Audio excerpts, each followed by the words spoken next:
नमस्कार, capital TV की special story देख रहे हैं आप और मैं हूं आपके साथ रोहित कुमार। कट्टरपंथियों की दादागिरी दिन प्रतिदिन बढ़ती जा रही है। चाहे भारत हो या फिर विश्व का कोई और कोना, सभी इनके आतंक से आतंकित हैं। खुद को शांति प्रिय बताने वाला यह समुदाय कहीं से भी इस पर खरा नहीं उतरता। सांप्रदायिक दंगे, हिंदू शोभा यात्राओं पर पथराव और लव जिहाद की आड़ में इस्लाम का कबूलनामा इनकी पहचान बन चुकी है। जैसे इनकी जनसंख्या बढ़ती है वैसे ही इनका रंग बदलता है। लेकिन भारत के पड़ोसी देश नेपाल से जो खबर सामने आ रही है वो और भी चौंकाने वाली है। चंद मुसलमानों ने बहुसंख्यक हिंदुओं की मौजूदगी में जो हरकत की उसे जानकर आप भी सन्न रह जाएंगे। देखते ही देखते एक हिंदू बहुल गांव मुस्लिम गांव में तब्दील हो गया। इसके बाद जो मंजर सामने आया वो हैरान करने वाला था। क्या है नेपाल से जुड़ी यह हैरान करने वाली घटना, बात करेंगे आज की स्पेशल स्टोरी में।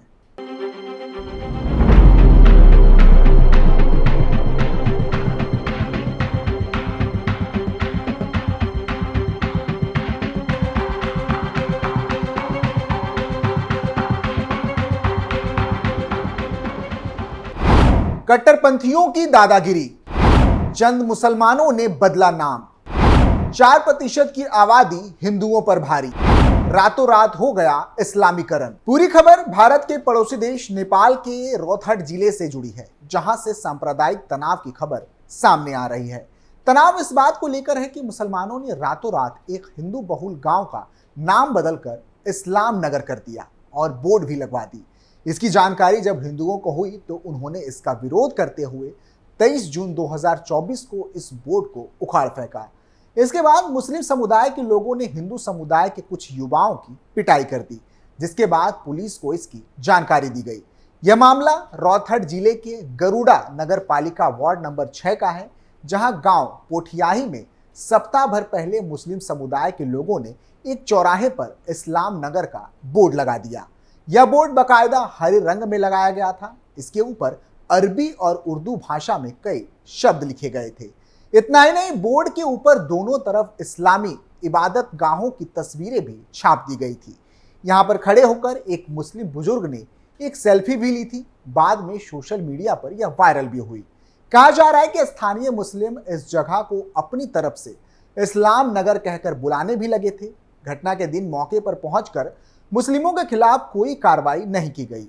हिंदू पक्ष ने नेपाल प्रशासन पर मुस्लिम तुष्टीकरण का आरोप लगाया है। मीडिया ने नेपाल के संगठन हिंदू सम्राट सेना के राष्ट्रीय अध्यक्ष राजेश यादव से भी बात की। उन्होंने बताया कि पोठियाही गांव में मुस्लिमों के महज 10 घर हैं, जो कि गांव की कुल आबादी का महज 4% है। इसके बावजूद इन्होंने पूरे पोठियाही गांव के नाम को बदलने की साजिश रच डाली। 23 जून को हिंदू सम्राट सेना के सदस्यों ने स्थानीय निवासियों के साथ मिलकर इस्लाम नगर वाले इस बोर्ड को उखाड़ फेंका। उन्होंने कहा कि उस दौरान मुस्लिम पक्ष के लोग खामोश रहे, लेकिन अंदर ही अंदर वो हिंसा फैलाने की साजिश रच रहे थे। 25 जून यानी कि मंगलवार की रात को 3 हिंदू युवक चौराहे से गुजर रहे थे। इस दौरान उनको लगभग 1 दर्जन मुस्लिमों ने घेर लिया। उन पर इस्लाम नगर वाला बोर्ड उखाड़ने का आरोप लगाकर पहले गंदी गंदी गालियां दी और बाद में उनकी पिटाई कर दी। इस हमले में हिंदू समुदाय के युवक पूरी तरह से घायल हो गए। घायल हिंदू युवकों को इलाज के लिए अस्पताल में भर्ती करवाया गया। हिंसक भीड़ को चांद दीवान, रफीक, सिराजुल और मंजूर आदि लोग लीड कर रहे थे। इस हमले की जानकारी मिलते ही आसपास के हिंदू नाराज हो गए। हिंदुओं ने एकजुट होकर इस हमले का विरोध किया। इस बीच मामले की जानकारी मिलते ही मौके पर प्रशासनिक अधिकारी पहुंच गए। हिंदू पक्ष का आरोप है कि पुलिस ने हमला करने वाले मुस्लिमों पर कोई कार्रवाई नहीं की है। इतना ही नहीं, उन मुस्लिम परिवारों को ही उल्टा सुरक्षा दे दी गई है जिन्होंने इस दौरान हमला किया था। नेपाल प्रशासन इस घटना को आपसी विवाद बताकर मामले पर पर्दा डालने की कोशिश कर रहा है। पुलिस का कहना है कि मामले में कोई सांप्रदायिक एंगल नहीं है। हालांकि हिंदू संगठनों ने इस मामले को रफा दफा करने की कोशिश बताई है। उनका कहना है कि अधिकारी नेपाल के वामपंथी राजनीतिक दल एमाले पार्टी के दबाव में काम कर रही है। स्थानीय हिंदुओं ने नेपाल सरकार की प्रचंड सरकार एवं वामपंथी पार्टी पर इस कदम को मुस्लिम तुष्टीकरण की नीति बताया है। इस घटना के बाद से इलाके में तनाव है। राजेश यादव आगे बताते हैं कि वो अपने संगठन हिंदू सम्राट सेना और कुछ अन्य संगठनों के साथ 27 जून को शासन को ज्ञापन सौंपेंगे। उन्होंने कहा कि इस ज्ञापन में गांव का नाम बदलकर इस्लाम नगर करने की साजिश का विरोध और 25 जून को हिंदुओं पर हमला करने वाले मुस्लिमों पर कार्रवाई की मांग की जाएगी। राजेश यादव ने यह भी बताया कि 3 महीने पहले रौथहट जिले में ही इसी गरुड़ा नगर पालिका में जयनगर क्षेत्र में मुस्लिमों ने ऐसी साजिश रची थी। तब कुछ मुस्लिमों ने कदम चौक का नाम बदलकर मदरसा चौक रख दिया था। यहां भी बकायदा बोर्ड लगा दी गई थी जो अभी तक ज्यों की त्यों लगी हुई है। मालूम हो कि नेपाल से आए दिन ऐसी घटनाएं सामने आती रहती हैं जहां बहुसंख्यक हिंदुओं को आए दिन प्रताड़ित किया जाता है। बीते साल अक्टूबर के महीने में भड़की सांप्रदायिक हिंसा में कट्टरपंथी समूहों ने हिंदुओं पर कहर बरपाया था। उत्तर प्रदेश से सटे शहर नेपालगंज में बीफ विवाद से सांप्रदायिक हिंसा भड़की और देखते ही देखते पूरे शहर को अपनी चपेट में ले लिया। दोनों पक्षों की तरफ से पत्थरबाजी और आगजनी की घटनाओं में शहर धू धू कर जल उठा। नेपाल प्रशासन ने सांप्रदायिक तनाव को देखते हुए सीमावर्ती शहर में अनिश्चित काल के लिए कर्फ्यू लगा दिया था। हिंसा की जो तस्वीरें सामने आई थी उसमें साफ दिख रहा है कि कट्टरपंथी समूह छतों पर से हिंदुओं पर पत्थर बरसा रहे थे। हाथों में धार्मिक ध्वजा लिए हिंदू भाग रहे हैं और छतों पर से उन पर ईंट पत्थर बरसाए जा रहे हैं। शहर के कई इलाकों में आगजनी भी हुई थी। कुछ जगहों पर पेट्रोल बम भी फेंके गए और कई राउंड फायरिंग भी हुई थी। इस घटना को देखते हुए उत्तर प्रदेश से सटे इलाकों में भी अलर्ट घोषित कर दिया गया था। कथित तौर पर किसी ने इंटरनेट पर इस्लाम के प्रति आपत्तिजनक टिप्पणी की थी।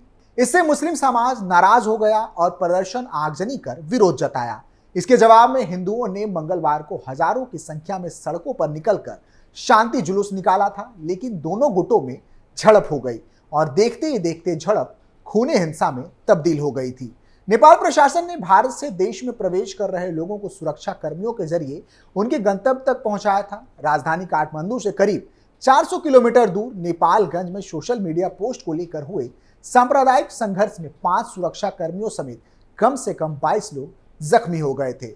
झड़प के बाद बांके जिला प्रशासन ने भी अनिश्चित काल के लिए कर्फ्यू लागू कर दिया था, जिसकी सीमा उत्तर प्रदेश से लगती है।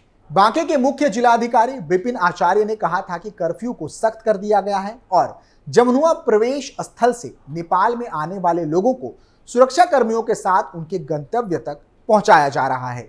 जमनुआ के वरिष्ठ पुलिस अधीक्षक मीन बहादुर बिस्ता के अनुसार भारत से आए 1500 नेपालियों को उस स्थान तक सुरक्षित पहुंचाया गया था जहां से वे सुरक्षित तरीके से अपने गंतव्य तक पहुंच सके।